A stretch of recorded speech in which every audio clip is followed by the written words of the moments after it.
Debitor borcların mahiyyəti və növləri. Müştəriyə mal satdın, amma pulu hələ almadın. Bu sənin üçün gəlir deyil, debitor borcudur. Gəlin baxaq, debitor borcu nədir, hansı növləri var və niyə onu düzgün idarə etmək vacibdir? Debitor borcun mahiyyəti. Debitor borcu, şirkətin müştərilərdən və ya tərəfdaşlardan alacağı pulu ifadə edir. Yəni, sən məhsulu satmısan, amma ödəniş hələ daxil olmayıb. Bu mühasibatda aktiv kimi qeydə alınır, çünki gələcəkdə pul daxil olacaq.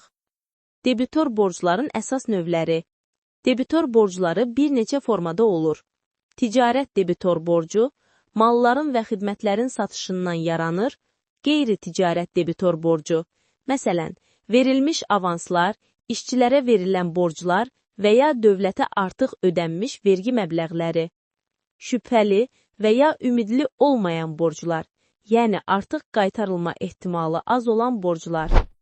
Debitor borcların idarə olunması.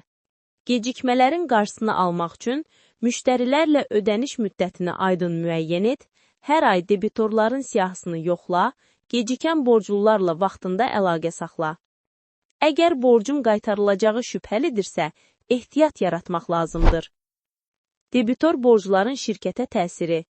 Çoxlu ödənilməmiş borclar kassada yox, yalnız kağız üzərində gəlir deməkdir.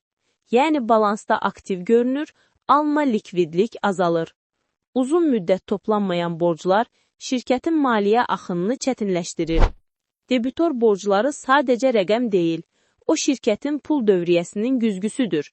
Borclarını izləmək, vaxtında toplamaq və riskləri azaltmaq sağlam maliyyənin əsas şərtidir. Bəs sən öz debitor borcunu izləyirsən?